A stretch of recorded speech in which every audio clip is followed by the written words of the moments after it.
Welcome back to today's episode. On this podcast, we discuss a recent installment of a different series every show. Today, we're looking at Fool Me Once. It's a British television series on Netflix based on the American novel of the same name written by Harlan Coben. The story revolves around Maya Stern, a former Air Force pilot and young mother who's grappling with the shocking murder of her husband, Joe. In the 53-minute pilot, we're introduced to Maya's friends, her extended family, the detective in charge of her husband's homicide case, Sammy Kearse, and, more significantly, we get the first big twist of the story that Joe might actually still be alive. Now, I asked you to watch the episode as well, even though you have already done the research, and usually only one of us has to, because I read the book and I had a real hard time separating my opinion on the novel and my opinion on the show. Yeah, with something like Percy Jackson, it's kind of easy because Percy Jackson, the show, was so much like the novel that it was almost like the words were painted on the screen. But This is also the same way because it just feels like a very abridged version of the same novel, but there are a lot of scenes that are word for word the same. They did distance it, but we'll get into that. First, I want to ask your comparisons for the show. To me, I found it like Broadchurch. I found it like Happy Valley, one of those type of British police procedurals where they concentrated on the second half of the episode, less on Maya's storyline, more on the cop's perspective. Yeah. And then it didn't remind me at all of Harlan Coben's Shelter, which we did back in August last year. Yeah, it was on Prime, right? And that's a straight up supernatural fiction that's targeted towards teens. And this is targeted towards adults. This is kind of like it's a murder mystery. And I felt like it was in her more like 40s, right? Or late 30s. I felt like it was more like you had an unreliable narrator. We're not sure if when Maya is looking at the nanny cam, if she's just seeing Joe or I thought if you were Joe saying because his there. name was Joe, it was like you. No, no, I didn't even get that connection. No, and then Knives Out also the mystery aspect to that. Okay, well that's more of a locked room mystery, while this is definitely more expansive. Yeah. She's going to be traveling a lot if it follows the books in any way. The way that I watched this was that I saw that there were tweaks that they did that just didn't bother me at all, that I actually enjoyed. There were tweaks from the books that I wasn't exactly sold on, and then there were tweaks that I found that were complete mistakes. That's not to say that I didn't enjoy the episode. I'll save my thoughts till the end on that. But I do want to think or hear what you had to think of the full story so far. So right before I watched the episode, I read a review. I didn't even see what it gave it, but it said how much you're going to enjoy this show is based on how much you can turn off your brain. And I thought that is very not recognizable. a compliment. Because I remember, in Hijack, the reviews were kind of saying the same thing. So I was wondering how closely related it was going to be to that. And it's related in this way. I think that Fool Me Once, and I know I'm in the minority on this, at least for the audience, I think Fool Me Once is an early contender for Worst of the Year. If I was the one not doing research Worst for of the year? Yes, I really did not like it. I just found the characters to be so dumb in their own way. How was Maya dumb? Because she doesn't save the video. She doesn't screenshot the video. She doesn't post the video. She doesn't send it to the police. Well, the way they show it in the show is that she sees the video for the first time of her husband playing with her daughter, yes. And then the maid comes in. She actually goes and runs upstairs, I think, and she checks to see if her husband's clothes are missing. And that's directly from the book. She sees that there's a green jacket that he was wearing in the video that's missing, and his shoes are missing. So she's like, okay, he could actually have been here yesterday. And then that's when the maid arrives, Isabella, right? Or Isabel? Yes. And that's when she confronts her with it. And then she gets pepper sprayed. And there by the two time people. That she gets pepper sprayed, that's when the video is taken from her. And well, yeah, because so she never really had the SD opportunity. Card. Yes, she could have. No, she could have saved it. Why would you confront Isabel? What do you mean the by only saved? Person who was in the only two people we see in that nanny cam are Isabel and Joe. Isabella and Joe. So even though it would maybe be a little bit of a reach, it wouldn't be insane to think that Isabella would know that Joe would be at the house. So why do you confront her when she first gets there about I think it was the heat of the moment. In the book, she wakes up really early that day. She sees the video. She has a little bit more time to process it before Isabella gets there. So that's actually more of a problem that you have with the original story. Yes. Here, it felt at least acceptable that she would confront the lady. And then Lily came in, her daughter, her 2-year-old daughter, saw that they were fighting, and that's what kind of caused things to de-escalate. And For a second. For a second, and that's where she turned her back, where Maya turned her back, allowing Isabella to get the edge. She pulled out the pepper spray, sprayed her in the eye, took the SD card, and ran. It was also a little bit of a strange thing to focus the entire episode on. I know you say that they switch gears with the characters and who you're following midway through, but that the whole episode focuses on Maya just seeing this video and trying to get it back, I thought was a little bit of a weak way to start off a series. It's weird because it actually doesn't happen until much further along in the books. They omit a lot of storylines for now, which they're going to get to later. Here are the tweaks that didn't bother me. Let me jump into those. Okay. So first of all, this is a new location. The original series was based in the U.S. Yes, that was the biggest change that I kept reading like about. The Stranger, where they did. That's another standalone book by Harlan Coben that where was made into a Netflix series. Exactly, because he's got some sort of big contract with them. But they switched it over to the U.K. and had it produced there. Actually, Richard Armitage, who plays Joe Stern, was in The Stranger. Oh, really? He's been in a lot of the Netflix Harlan Coben shows. I did recognize some other people in this, particularly the detective guy. What's his name? Sammy? Yes, Sammy Kearse. Yes, he was actually in the British version of Utopia, but more recently he was in Sweet Tooth, the other Netflix Killing series. Eve, he was in both Enola Holmes movies. I would know him from The Big Sick. I think that he plays Kamal Nanjiani's brother. And in this show, did you think that he has an opportunity to be evil, or were you pretty sure he's a good guy? No, I'm pretty sure he's a good guy because we see the evil people. Not only that, but we follow his character's narrative. Like, we're seeing he's about to get married, and we're seeing him like go through the case. While in the book, it's all from Maya's perspective. So we never know who is good and bad besides what she thinks. What was with the beginning scene? If we could just go back to that, because it doesn't it doesn't tie into the entire series. They try to replay it at the very end, like as some type of significance. It takes place in 1996. It reminded me almost a little bit of Rebel Day because students track down this other kid, tie him to a chair, it's a hazing type and of wear masks and start like dancing around like some type of seance is going on, pouring alcohol into his mouth and all that stuff. Yeah, that actually goes into one of the tweaks that didn't bother me as much, but I do need to run through the other ones. First of all, Maya's not 6 feet tall. So the actress who plays Michelle Keegan, she's 5'4". I had to look that up. And then they cast Adil Akhtar, the detective. Yeah. He's only 5'6". I think they cast him short because they wanted her to look taller than she is.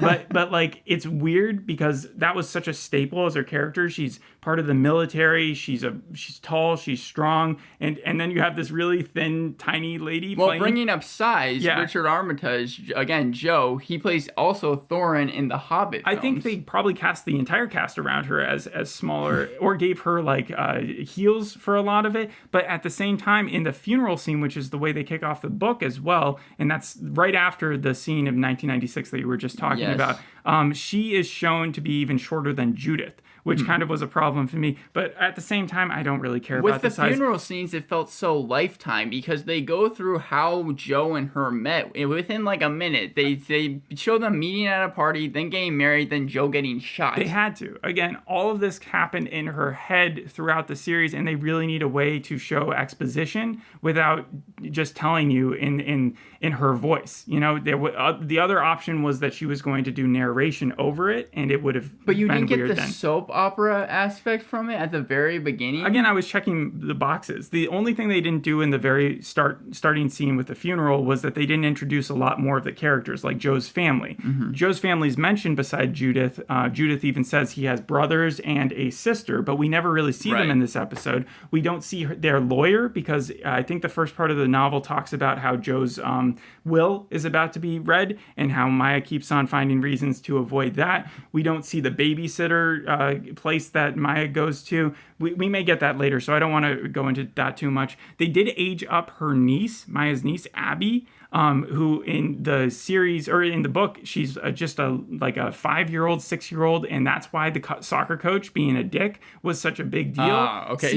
That makes a lot more sense. Seeing him be a dick as like a high school coach, where she's actually getting the opportunity to play, because when she was 5, they were just like sitting her the whole time. No, like the reason that she was getting mad was because they weren't allowing her to play as a kid. They were reserving it for the best players. Is the coach as much of a dick as he is in the book? Yes, but I think he knows who she is a little bit bit more. One thing that I did have a problem with was at the end, they went through all the different people who were suspicious, like her friend, both of her friends, the lady and also Shane. They went through Judith. They went through the coach. And that was just ridiculous because if the coach has nothing to do with it. I don't think I'm ruining anything when I say that coach was like a one-off character. No, because doesn't the coach at the very end, I could be remembering this wrong, but during that montage, isn't there blood in his That's what I'm van? talking about. It was so stupid to incorporate. He didn't even know who she was up until that moment. So they're just throwing everything at the wall, hoping that it seems suspicious enough for you. So yeah, they aged up the niece. They also switched the detective's first name. For the most part, they kept everybody else's name the same, but in the book, it's Roger, and now it's Sammy. I guess it's because it's more British. They flipped/delayed the order of events, and they introduced the 1996 storyline super duper early, which is what TV shows tend to do. It seems like it's going to be the intro to every episode, all other 7. I don't know about that. I think that it just is hinting toward the final thing, because that is part of the ending reveal. And I do think that they're going to change the ending because the book has a huge twist, but it's a very polarizing twist. And so I'm pretty sure that they're going to at least finesse it, maybe a Haunting of Hill House type of change. And I won't get into any more specifics than that. The tweaks I wasn't particularly happy with was the ballistics report when they came in at the very end of the episode and they were like, the bullets. We found out. They made it seem, the way they portrayed it, tell me if I'm wrong, that like her gun had matched with the bullets. Yes. That's not what happened. They just found very late that the bullet that killed Joe and the bullet that killed her sister came from the same gun. Not her gun, but just the same gun. I don't know why they showed us the scene where he was picking up her gun and then immediately followed it up with the ballistics report showing that it may have been. It wasn't. Like they should have clearly stated that, and they didn't. Revealing that she saw Joe in the camera, she goes through a whole tumultuous like debate in her head whether or not to tell anybody. That's what I wanted. That's what I was thinking. She immediately tells the Sammy, right? That's what I was saying. She confronts the person. No, Isabella. She talks to Isabella, of course, because she's trying to say she has the footage in front of her. I'm saying once she loses the footage, she knows then Sammy comes over. She knows how that's not how it happens in the book, but like she knows how it's going to make her look. And so what she does is she is very guarded about it. She doesn't tell Shane. She doesn't immediately tell Sammy either, or Roger in that case. And so like it made more sense when she revealed it to Sammy when he came over right afterwards. And then didn't press charges on Isabella or anything. He was way more suspicious of her than he was in the book. Huge problem with that. So when Sammy comes over, we already saw Maya was a little peeved at him at the funeral reception because she's like, I've given you 3 statements and you still haven't been able to find the person. It seems like she wasn't going to cooperate with him. Yet he comes over and she gives him a statement again. Is it as dull or I guess as slow as it is in the book, the pacing? Because I felt like the dialogue that both were sharing I actually thought they were so repetitive. While we were in Maya's storyline, her headspace, I felt like they were going at a pretty steady clip as far as going through what the book's events were. Yeah, we don't get the Joe reveal until a good like fourth of the way through the story, and by then like we've already learned about a whole bunch of other characters, and it's a lot of PTSD that Maya's feeling. There's a WikiLeaks storyline that we're going to get into because this is a product of its time. It was written in 2016, and so that was like a bigger deal back then. Iraq War, like her background in that. So, and we get like some sudden things where she wakes up and she's like a little confused and stuff, but we don't get that overbearing sense. So in a way, I felt like the show was doing better there. But where I see the biggest mistake, the biggest problem with the show is that they switch from first person, from being Maya's ideas of everything, and then we suddenly see scenes without Maya at all. Yeah, we just imagine my surprise when we're going about the story and then suddenly we're following Sammy as he's driving a car and then he drives it into a hedge. Yeah, that doesn't happen. So they just included that. All of this is something like they're trying to flesh out Sammy's character, which I will admit was definitely underdeveloped in the story, but now it's going to be overdeveloped because it feels like they're using him for several different things. One is that they're using him as the comic relief. Yes. Barreling into that tree, getting an ugly car, now having an inexperienced partner that he has to take care of. He doesn't have a partner in the story. Wait, so Shane is just completely made up? No, Shane is her best friend. The other guy, the person who is her his partner now, Marty, I think. Yeah, is his that's name. what I meant. Yeah, yes, he's from Humans, and so Foundation, years and years. Yeah. But then the clunky dance scene that Sammy does, and also the fact that he's about to get engaged, and the conversation they're having at the bar about Duran, he was just there to like laugh at. And then there were exposition dumps where he got to talk to his new partner about Maya,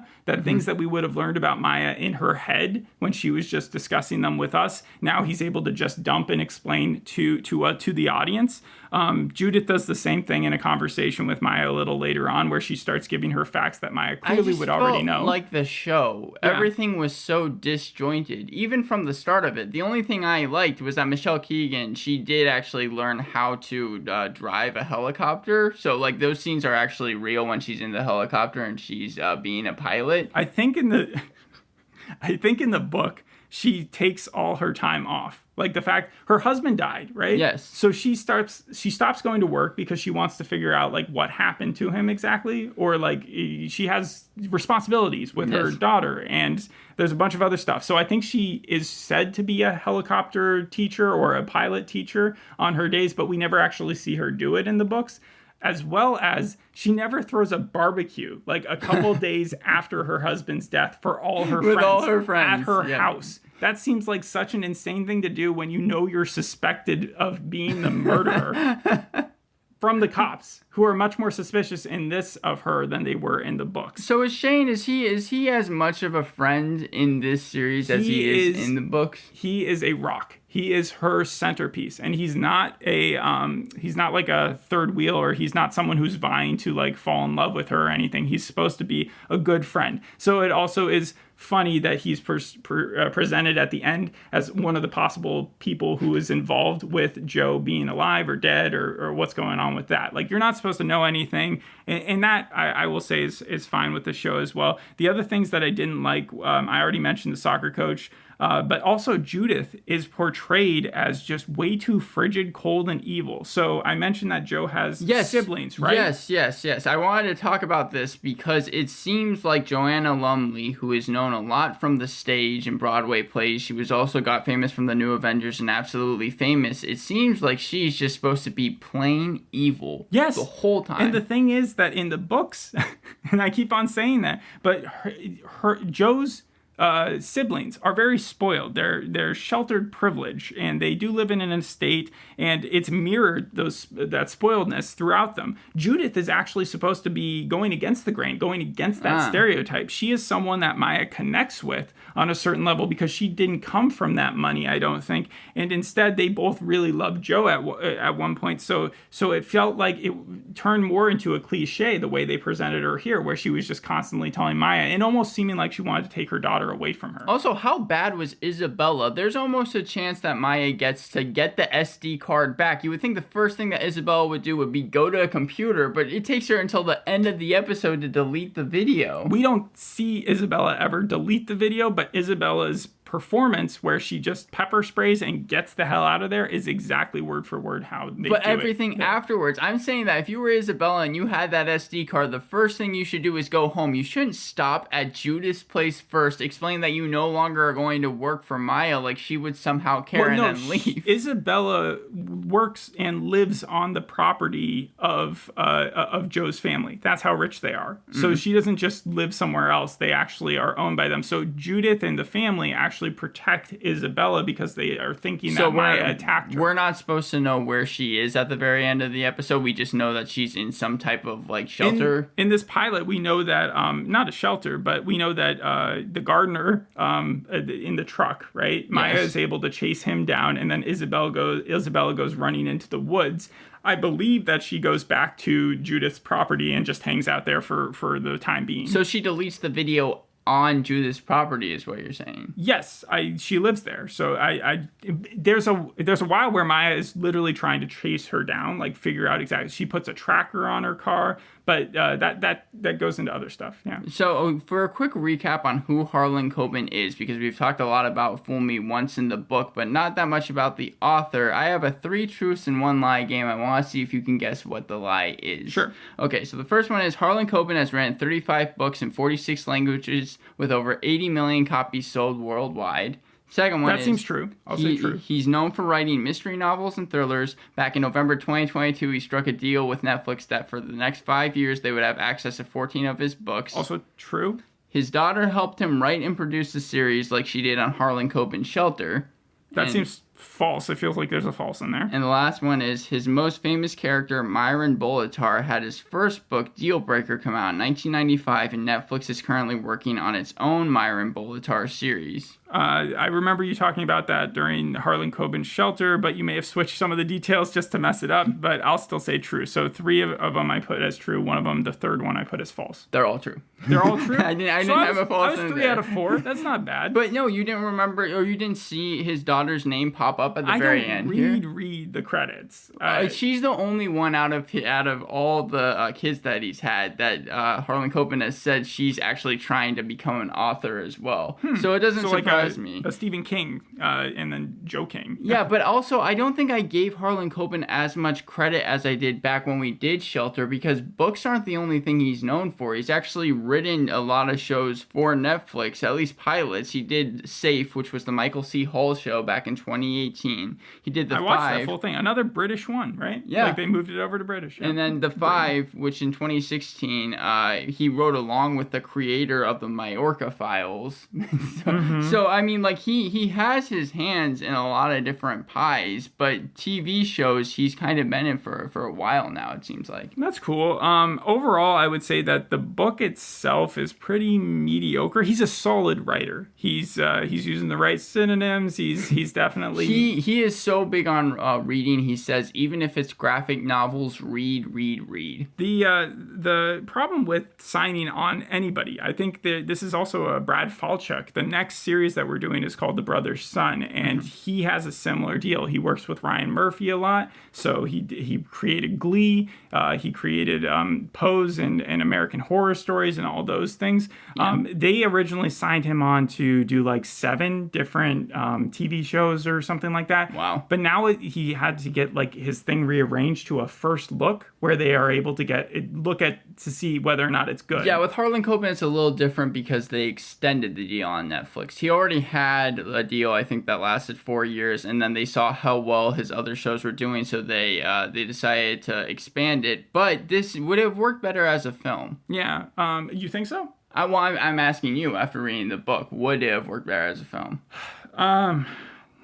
It's a good question, because I think you could actually have abridged it even further. You could have whittled down the family even further. If you want to keep it true to every single story, you definitely need a TV show to do so. Originally, this was pitched as a movie. If you want it to be just a simple, like, okay, well, we want to keep the big twist and maybe the beginning thing with Joe showing up alive, then yeah, you could probably do it in a movie. Yeah, because Julia Roberts was supposed to play Maya, and it didn't even seem like Harlan Coben, like, it seemed like he was really into doing Julia the movie Roberts? idea. Yeah, but yeah, I know. I know. A little bit old. Age difference there. But Netflix said, you know what? We want to keep everything in the book. We don't want you to cut out anything. So that's why we're saying you should switch it to a TV show and do this properly. Not only, they definitely have taken the underdeveloped side characters and they've said, we're going to concentrate more on them, give them more backing, particularly Sammy.